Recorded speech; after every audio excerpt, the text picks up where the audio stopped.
નમસ્કાર, આપ જોઈ રહ્યા છો બી ઇન્ડિયા ન્યૂઝ અને હું છું આપની સાથે સિદ્ધિ. ભક્તિની પરાકાષ્ઠા જો માપવી હોય તો ભગવાન શ્રી કૃષ્ણના ભક્તોને જોવા જોઈએ. ગોપી ભાવ સાથે જ્યારે ભક્તો નાચતા હોય અને વિચાર કરતા હોય કે ભગવાન શ્રી કૃષ્ણ આજે મારી સાથે આવશે અને રાસ રમશે, આ ભાવ જ્યારે એનામાં હોય એ ભક્તિની પરાકાષ્ઠા હોય. પોતાની અંદરમાં યશોદાનું પ્રતિમાને જ્યારે વિચાર કરી અને પોતાની અંદર અનુભવી અને એ માતા બાળકૃષ્ણને ભોગ લગાવતી હોય, માખણ અને મિસરીનો ભોગ પોતાના મંદિરમાં લાલાને કરાવતી હોય, ત્યારે યશોદાનો પ્રેમ કેવો હોય એનું સાક્ષાત દર્શન થઈ શકે. પ્રેમમાં પડેલી કોઈ પણ વ્યક્તિ રાધા અને કૃષ્ણનું સ્વરૂપ જોઈ અને વિચાર કરતી હોય કે આજ રાધા કૃષ્ણ જેવો અતૂટ પ્રેમ અમારી વચ્ચે આવે. અનકન્ડિશનલ લવની વાતો જ્યારે આજના યુવાનો કરતા હોય ત્યારે પ્રેમ શું છે, ખરા અર્થમાં શું છે, એ સમજવા માટે પણ કૃષ્ણ પાસે જવું પડે. અને એ જ કૃષ્ણને સંપૂર્ણ જીવનની તમામ પરિસ્થિતિમાં કોઈ પણ પ્રકારની પ્રોબ્લેમ સોલ્વિંગ સ્કિલ જ્યારે કૃષ્ણ પાસેથી શીખવી હોય એ પણ કૃષ્ણ પાસેથી જ શીખવા જેવું છે. તમામ પ્રકારનું મેનેજમેન્ટ એ કુશળ રાજનીતિજ્ઞ, કુશળ કૂટનીતિજ્ઞ તરીકે જો કૃષ્ણને જોવા હોય તો મહાભારતના યુદ્ધનો અભ્યાસ કરવો પડે. આવી જ રીતે જીવનમાં ડગલે ને પગલે માનવ સંસ્કૃતિને જીવંત રાખવાનું કાર્ય જ્યારે ભગવાન શ્રી કૃષ્ણ દ્વારા કરવામાં આવ્યું છે. અને એવા જ કૃષ્ણના વ્યક્તિત્વની જ્યારે આપણે વાત કરી રહ્યા હોય, શાબ્દિક વંદના જ્યારે આપણે ભગવાન શ્રી કૃષ્ણને કરતા હોઈએ, ત્યારે મારી સાથે મુકેશભાઈ ઉઝા જોડાયા છે, જે ધર્મના પ્રખર જ્ઞાતા પણ છે અને ઉત્સવ વિશેષજ્ઞ પણ છે. મુકેશભાઈ, ફરી એક વખત આપનું સ્વાગત છે બી ઇન્ડિયામાં. વાત ભગવાન કૃષ્ણની થતી હોય, ભગવાન રથને ચલાવતા હોય, ભગવાન એક બાળ સ્વરૂપ જ્યારે હોય, એવું નથી કે માત્ર રથયાત્રામાં ભગવાન રથ પર આરૂઢ થઈ અને ભક્તોની વચ્ચે નીકળે. ભગવાને એમના જીવનકાળમાં અનેક વખત રથની સવારી કરી છે, ક્યારેક ક્યારેક કરી છે, કયા ઉદ્દેશ્ય સાથે કરી છે, એમની કથા કહો. ખૂબ સરસ પ્રશ્ન કર્યો, ગમ્યું. કારણ કે રાજા છે એ રાજાની સવારી તો રથમાં જ હોય, જગતનો નાથ છે એમની સવારી તો રથમાં જ હોય. પરંતુ આપણે પુરાણ સંદર્ભ, ભાગવત સંદર્ભ અને લોકવાયકાના સંદર્ભમાં જો વાત કરવામાં આવે તો કૃષ્ણ આમ 5 વખત મને રથ સાથેનું એમનો સંબંધ દેખાયો છે અને એનું પ્રમાણ પણ છે. પહેલું રથ જ્યારે અક્રૂરજી મથુરાથી ગોકુળમાં આવે છે, 13 વર્ષની ઉંમર ભગવાન શ્રી કૃષ્ણની, એક નાનો બાળક, અને 13 વર્ષના ઉંમરમાં મથુરા એને આગમન માટે બોલાવે છે. મથુરા કયા ઇન્ટેન્શનથી બોલાવવામાં આવે છે એ તો જાણે જ છે કે ત્યાં કંસનો વધ કરવાનો છે, મલ્લયુદ્ધ કરવાનું છે. મલ્લયુદ્ધની ચુનૌતી આપીને એને કૃષ્ણને ત્યાં બોલાવવામાં આવે છે. કૃષ્ણનું મોસાળ છે એટલે ત્યાં જાય છે. ત્યારે અક્રૂરજી રથ હાંકે છે અને કૃષ્ણ પાછળ બેઠો છે. એ રથ સવારી ની વાત આપણે ભાગવત પુરાણ શાસ્ત્રોમાં છે.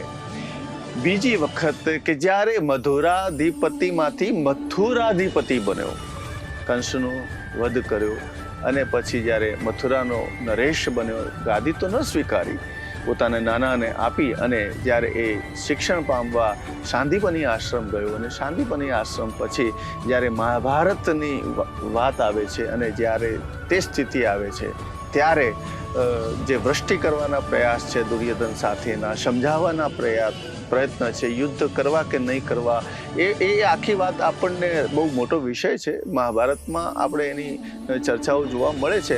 પરંતુ એ સમયે બે પક્ષના વચ્ચે અર્જુનનો સારથી બનીને જ્યારે યુદ્ધ કરવા જાય છે અને એ રથ આજે ઘણા લોકોના ઘરની અંદર કૃષ્ણ સારથી બનીને સુદર્શન ચક્રધારી અને અર્જુન હાથ જોડીને ઊભા, એવા દ્રશ્ય ફોટા આપણને બધા જોવા મળે છે. અને એ ત્યાં એમણે જે કર્મનો સિદ્ધાંત શીખવાડે છે એ રથની અંદર કર્મ પર સવાર થઈને ત્યાં જ કહેવામાં આવ્યું છે કે કર્મણ્યેવાધિકારસ્તે મા ફલેષુ કદાચન. અને ત્યાં જ કહેવામાં આવ્યું છે કે યદા યદા હિ ધર્મસ્ય ગ્લાનિર્ભવતિ ભારત અભ્યુદાનમ અધર્મસ્ય તમ ભવામિ સંભવામિ યુગે યુગે. એ ત્યાં જ કહેવામાં આવ્યું છે. અને એ રથનો સારથી બન્યો છે, અર્જુનનો સારથી બન્યો છે. આપણો પણ સારથી બની શકે છે ભગવાન કૃષ્ણ. આપણે કૃષ્ણના સારથી બનીએ ને કૃષ્ણ પણ આપણો સારથી બની શકે છે. જે મનુષ્ય ભાવ આપણામાં છે એ જ મનુષ્ય ભાવ ઈશ્વર તત્વમાં છે. અરે ઈશ્વર એ મનુષ્ય રૂપી જન્મ લઈને સાબિત કરે છે કે મનુષ્ય શું શું કરી શકે. અને જે કૃષ્ણએ કર્યું છે, કૃષ્ણએ લીલા કરી છે, એના અનેક પ્રકરણ છે. પરંતુ આ ત્રીજો રથની જે વાત મેં કરી એ અર્જુન સાથેના રથની વાત હતી. હવે એક ત્રીજો રથની જે વાત કરું તો રોજ પ્રેમ પત્ર લખતી રૂકમણી એ કૃષ્ણ વિશે ઘણું સાંભળ્યું હતું, મથુરા વિશે ઘણું સાંભળ્યું હતું, ગોકુલની લીલાઓ વિશે ઘણું સાંભળ્યું હતું, રાધાના વિરહની વાતો વિશે ઘણું સાંભળ્યું હતું. લોકો એની કૃષ્ણના સ્વરૂપ પાછળ ગાંડા ઘેલા હતા. આવે જ્યારે વાતો સાંભળી અને રૂકમણીએ પોતે મનોમન એ કૃષ્ણનું સ્વરૂપ બનાવીને એને વરી ચૂક્યા. એ સમય મોબાઈલ ફોન નતા, પરંતુ એ સમયે કલ્પના શક્તિ અદ્ભુત હતી. એ કૃષ્ણ આવો છે, કૃષ્ણ યોગેશ્વર છે, આટલો સુંદર છે, આટલો કાળો છે, આટલો ગોપીઓનો પ્રિય છે, આટલો બાળ સખાઓનો પ્રિય છે, માખણ ચોર છે, માતાનો લાલો છે.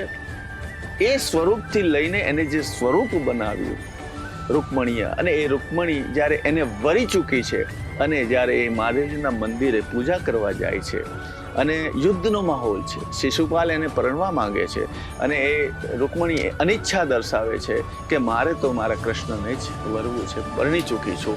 અને ત્યારે એ પ્રેમ પત્ર લખે છે અને એ પ્રેમ પત્ર કૃષ્ણ પાસે પહોંચે છે અને એ બલભદ્રના હાથમાં આવે છે.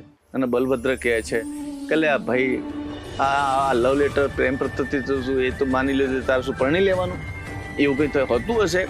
ત્યારે કૃષ્ણ જવાબ આપે છે કે જેને મને મનથી વરી ચૂકી છે, તનથી વરી ચૂકી છે, વિચારોથી વરી ચૂકી છે, એ કૃષ્ણમય બની ચૂકી છે. હવે એનો ત્યાગ કરવો મારા માટે મુશ્કેલ છે. એટલે ત્યારે એક યુદ્ધનું વાતાવરણ છે. ખબર પડે છે કે કૃષ્ણ આવે છે, શિશુપાલ અને એની સેનાઓ યુદ્ધ કરવા તૈયાર છે. અને ત્યારે કૃષ્ણ જે યુદ્ધ, જે 200-500 ની સ્પીડે ગાડી ચાલતી હોય, ધૂળ ઉડતી હોય, ધૂળની ડમરીઓ ઉડતી હોય, અને એ વચ્ચે જ્યારે ધબક ધબક ધબક ધબક ધબક કરીને જે રથ ચાલતો હોય અને મંદિર ઉપર પૂજા કરતી અને રૂકમણીને ખબર પડે છે કે મારો લાલ આવે, મારો કૃષ્ણ આવી રહ્યો છે, મારો સ્વામી આવી રહ્યો છે, મારો નાથ આવી રહ્યો છે. અને મંદિરના ઉપર એક હાથ ધૂળની ડમરીઓ વચ્ચે કૃષ્ણ જ્યારે એક પોતાનો બાહુબલ સ્વરૂપ હાથ લાંબો કરે છે અને ત્યારે જ રૂકમણી પોતાનો હાથ આપે છે અને ચાલુ રથમાં, જે ગતિમાન રથની અંદર, એ રૂકમણીને ઉપાડી અને રથમાં લઈ લે છે અને પછી પોતે પાછા પોતાના સ્થાન પર આવે છે, દ્વારકા આવે છે. આ જે રથનું આ જે દ્રશ્યાંકન કરવું પણ અદ્ભુત છે.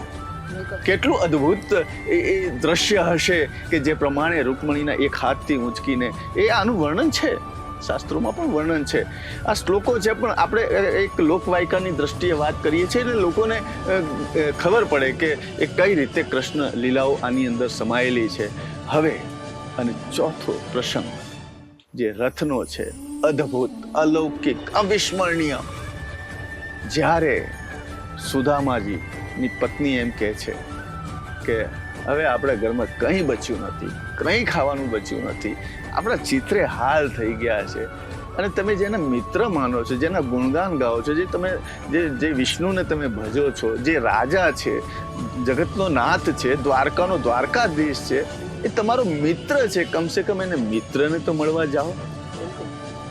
એ પત્નીનો સ્વાર્થ એ હતો કે કંઈક કદાચ એના મિત્ર આપે તો કંઈક મારા સારા દિવસો આવે, એવો પત્નીનો ભાવ. પરંતુ મિત્રનો ભાવ એ નહોતો. જે માંગે એ મિત્ર ન કહેવાય, જે માંગે એ મિત્ર ન કહેવાય. અને મિત્રના ચહેરાથી જે દુઃખ અને દર્દ ઓળખી જાય, મિત્રના ચહેરાથી જે દુઃખ અને દર્દ ઓળખી જાય, એને સાચો મિત્ર કહેવાય. હવે પત્નીના કહેણથી એ સુદામા દ્વારકાની તરફ આવે છે. અને પરંતુ એના જે હાલ જોઈને જે દ્વારપાલ હોય છે, અરે ભાઈ તું ક્યાં આવ્યો અહીંયા રાજ દરબારમાં, થોડા આગળ જાઓ. ત્યારે એમ કહે છે કે હું કૃષ્ણનો મિત્ર છું, હું બાળપણનો સખા છું, અને ભલે 2-3 દ્વારપાલ પણ એના જે એ ભણકારા હોય છે, એની જે ઉર્જા છે, એક તત્વ છે, એ કૃષ્ણને અહેસાસ થાય છે કે અહીંયા કોઈક આવી ગયું છે. અને દ્વારપાલનો સંદેશ આવે છે કે કોઈ એવો સામાન્ય જેવો માણસ બ્રાહ્મણ, ગરીબ બ્રાહ્મણ દેખાય છે જે દ્વારે આવીને ઊભો છે અને તમારું નામ લે છે. કૃષ્ણને ખબર પડે છે. આ બાજુ કૃષ્ણની સ્થિતિ શું હોય છે? બધી પટરાણીઓ કૃષ્ણની સેવા કરી રહી છે, એમના સ્વાદિષ્ટ ભોજન જમી રહ્યા છે, અને બધા રાણીઓ પંખા પારણા કરી રહ્યા છે, ઝૂલણા ઝુલાવી રહ્યા છે. અને જેવો સંદેશ મળે છે કે સુદામા આવ્યો છે, અરે એ બધું છોડી દે છે, તરત ઊભો થાય છે, ઉઘાડા પગે દોડે છે, દરવાજાઓ ખોલે છે, આગળ જતા દરવાજાઓ ખોલે છે. આમ તમે જુઓ, બધા વિચારમાં પડી ગયા કે આ કૃષ્ણ જાય છે ક્યાં, આ શું કરી રહ્યો છે? અને જાય છે દરવાજાના દ્વારપાલ પાસે જઈને જોવે છે કે આ સુદામા મારો, અને જઈને જે આલિંગન કરે છે. અદ્ભુત દ્રશ્ય, એ મિત્રને જે આલિંગન કરે છે, અને કૃષ્ણની આંખોમાંથી અશ્રુધારા વહે છે, અને સામે સુદામાની આંખોમાંથી પણ અશ્રુધારા વહે છે. એ ચિત્ર, એ દ્રશ્ય, કોઈ તાકાત નથી કોઈ ફિલ્મ ડાયરેક્ટરની કે એ દ્રશ્યને વર્ણન કરી શકે. અને જ્યારે એ સુદામાને લઈને આવે છે અને જે પોતાની રાજગાદી છે ત્યાં એને બેસાડે છે અને એના ચરણ પખાલે છે, એના ચરણ ધોવે છે. અરે તું બ્રાહ્મણ છે, તું મિત્ર છે, હું તો યદુવંશી છું, પણ તું બ્રાહ્મણ છે. એના પગ ચરણ સ્પર્શ કરે છે, વંદન કરે છે, પગ દબાવે છે, નવા વસ્ત્ર પરિધાન કરાવે છે, રાણીઓને, પટરાણીઓને કહે છે કે આ મારો મિત્ર છે, આ મારા દેવ છે, આ બ્રહ્મદેવ છે, એમની પૂજા કરો. એને સારા કપડાં પહેરાવે છે, સારા મિષ્ટાન 56 ભોગ ખવડાવે છે. અંતે સુદામાજી કહે છે કે હે મિત્ર, હે કૃષ્ણ, બાળપણની યાદો ઘણી છે મારી પાસે. જે બાળપણમાં મેં ઝાડ પર બેસીને તને આપેલા ચોખા મેં ખાધા હતા, ચોરીને ખાધા હતા, એના કારણે મારી આ સ્થિતિ છે. પરંતુ આજે મારી પાસે કશું જ નથી, પણ એક મુઠ્ઠી જે ચાવલ છે, ચોખા છે, એ હું તને ભેટમાં આપવા માંગુ છું. અને કૃષ્ણ એ સમયે લે છે અને એને જે પ્રસાદ રૂપે ગ્રહણ કરે છે. આજે પણ ખીચડી કૃષ્ણને અતિ પ્રિય છે. અને જ્યારે સુદામાજી ઈચ્છા વ્યક્ત કરે છે કે મારે વિદાય લેવી છે, હવે મિત્ર ભાવ તે નિભાવ્યો, સખા ભાવ તે નિભાવ્યો, ખૂબ ખૂબ આભાર. અને એક મહોત્સવ સર્જવામાં આવે છે અને કૃષ્ણ રથ શણગારવામાં આવે છે અને કૃષ્ણ સારથી બને છે, સુદામાને પાછળ બેસાડે છે અને રથને લઈ જાય, ગામની ભાગોળે જાય છે. અને ત્યાં સુદામાજી કહે છે કે હે મિત્ર, મારું સ્થાન અહીંયાથી આગળ મારી રીતે હું જઈશ. અને ત્યાં એને કૃષ્ણ વિદાય આપે છે. આંખોની અશ્રુધારા વહી રહી છે. એની રાણીઓ, પટરાણીઓ એ દ્રશ્ય જોઈ રહી છે કે આ કોણ છે, કેવો મિત્ર, કેવો સખા, કેવો બાળપણ હશે. અને બધાની આંખોમાંથી અશ્રુધારા વહી રહી છે અને જાણે રસ્તો ભીનો થઈ ગયો હોય એવું દ્રશ્ય સર્જાયું છે. અને સુદામા પાછળ જોતો જોતો જય શ્રી કૃષ્ણ, જય શ્રી કૃષ્ણ કરતા કરતા જાય છે. અને જ્યારે એ પોતાના ઘરે પહોંચે છે તો એની ઝૂંપડી મહેલના સ્વરૂપમાં થઈ જતી હોય છે અને એ કૃષ્ણ કૃપા પ્રાપ્ત થઈ છે. આ પણ રથનું મહત્વ છે. અને પાંચમું અને અંતિમ કે જે બહેન સુભદ્રાજીની ઈચ્છા થઈ અને બલભદ્ર, શ્રી કૃષ્ણ અને સુભદ્રા ત્રણેય જણા નગરની પરિક્રમા, સ્વર્ણનગરીની પરિક્રમા કરવા નીકળે છે. અને એ પણ રથયાત્રાનું મહત્વ છે. આ 5 જે યાત્રા છે એ રથયાત્રા, આજની રથયાત્રા સાથે પણ એને યાદ કરવી એ પણ એક લાહો છે. બિલકુલ, ખૂબ સરસ આપણે વાત કરી, રૂકમણીજીની વાત કરીને સુદામાજીની વાત કરી, ત્યારે ખૂબ સરસ રૂકમણીજીનો ભાવ કેવો હોય એ સમયે, એના પર મને એક વાત યાદ આવે કે રૂકમણીજી કહેતા હોય કે પહેલા કોળિયા પર ભગવાને પૃથ્વી લોકનું તમામ ઐશ્વર્ય એ સુદામાને આપી દીધું, બીજા કોળિયા પર ભગવાને સ્વર્ગ લોકની સમૃદ્ધિ અને સુખ આપી દીધું, અને ત્રીજા કોળિયા પર જ્યારે ભગવાન વૈકુંઠ આપવા જાય છે ત્યારે રૂક્ષ્મણીજી રોકી લે છે કે ભગવાન આ તો તમારું નિવાસ સ્થાન છે. અને ત્યારે રૂક્ષ્મણીજી કહે છે કે પોતાનું નિવાસ સ્થાન પણ આપી દે, કેવો દાની અમારો સ્વામી છે. આવું કૃષ્ણનું વ્યક્તિત્વ છે કે પોતાનાથી પર જ્યારે વિચારીએ ને ભગવાનની ભક્તિ કરીએ અને ત્યારે ભગવાન જે આપે, આ જ શીખવે છે, આ જ મિત્ર ભાવ શીખવે છે, આ જ સાચો સખાનો ભાવ શીખવે છે. કૃષ્ણ ખૂબ શીખવે છે. ગીતા ખૂબ શીખવાની વસ્તુ છે. એક શ્લોક, એક શબ્દમાંથી મનોભાવ શુદ્ધ બનતો હોય છે, સખા ભાવ શુદ્ધ બનતો હોય છે, પિતા ભાવ, ગુરુ ભાવ, તમામ ભાવ એ ગીતાની અંદર સંકળાયેલા છે. બિલકુલ. વાત તમે જ્યારે રૂક્ષ્મણીજીની કરી ત્યારે રાધાની જો વાત કરીએ, આજકાલનો જે સમય છે, લોકો જે રીતે યુવાનો જે રીતે પ્રેમને જોઈ રહ્યા છે, પણ ખરેખર પ્રેમ શું છે, કૃષ્ણ પાસેથી શીખવું જોઈએ.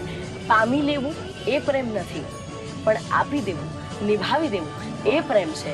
રાધા સાથે ન રહ્યા છતાં પણ અંત આજે પણ કૃષ્ણનું નામ લેવું હોય તો પહેલા રાધાજીનું નામ લેવું પડે, રાધે કૃષ્ણ બોલવું પડે.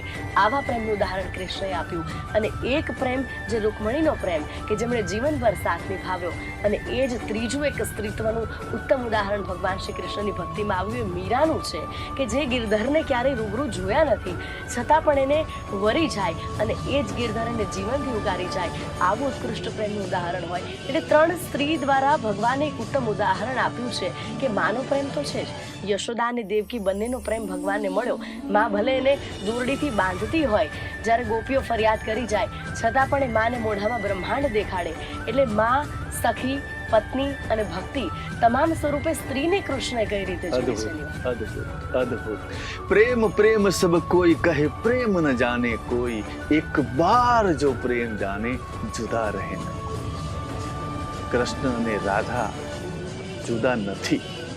એક પ્રસંગ યાદ આવે છે મને કે જ્યારે જે બાળપણમાં મટકીઓ ફોડી, ગોપીઓ સાથે રાસ રમ્યા, મસ્તી કરી, મજા કરી, અને જ્યારે કૃષ્ણને મથુરા જવાનું થાય છે ત્યારે યમુના નદીના ઘાટ પર રાહ જોતી રાધાને કૃષ્ણ મળવા જાય છે.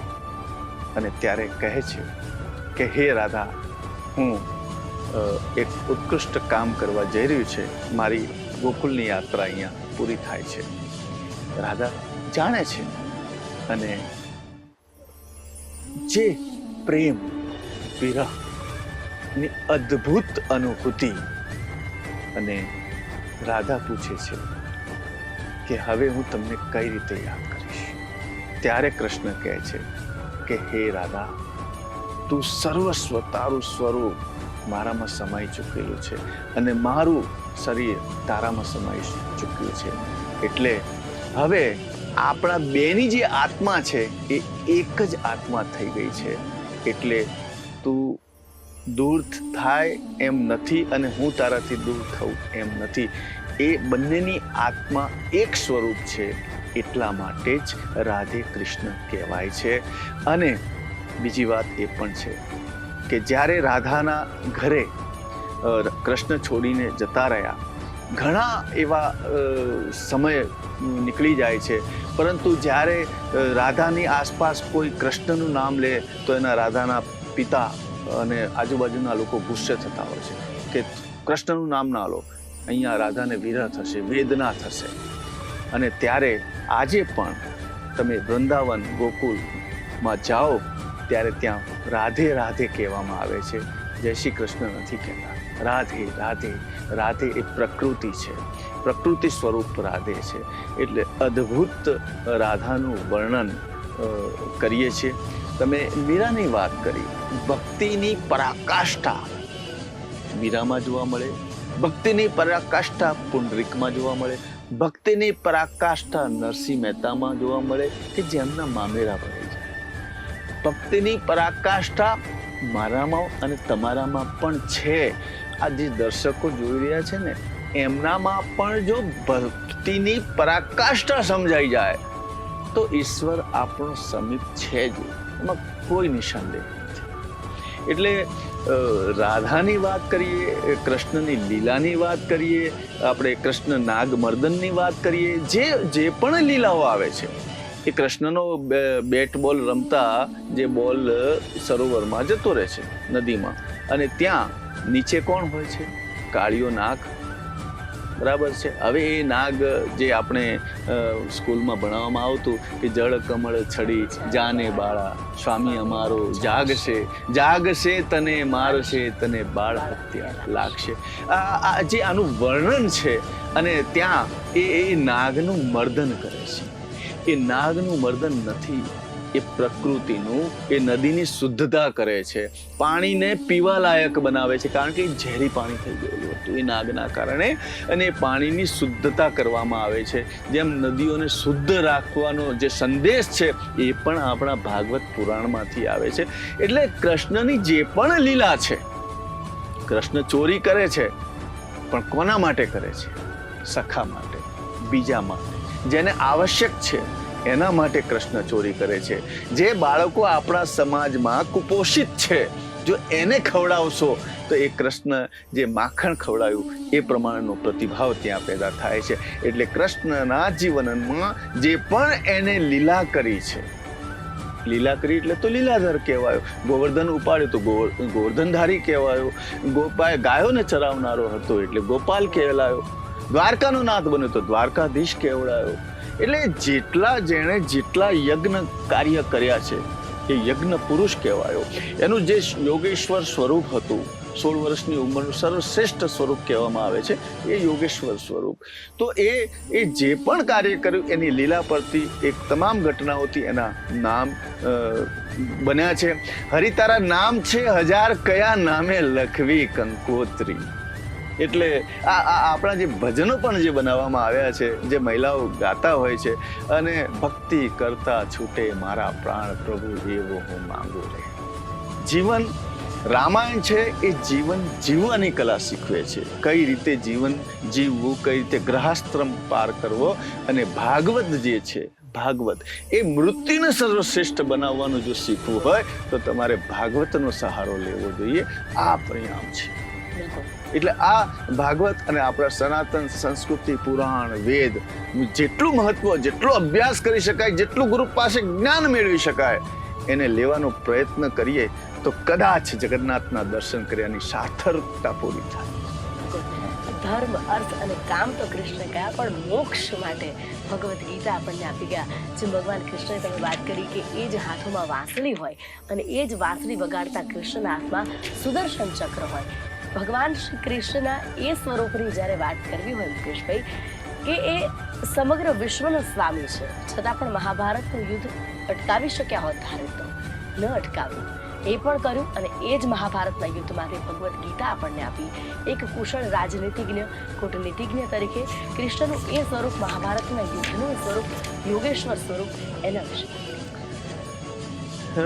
જ્યારે મારે એક વાત એ કહેવી છે કે કૃષ્ણને કોઈએ, નારદજીએ પૂછ્યું કે હે પ્રભુ, તમે આ કલિયુગના કલિકાલમાં ક્યાં વસો છો? ત્યારે કૃષ્ણ એમ કહે છે કે નાહમ વસામી વૈકુંઠે, નાહમ વસામી વૈકુંઠે યોગિના હૃદય ન ચ મદ ભક્ત્યા યત ગાયંતી તત્ર તિષ્ઠામિ નારદ.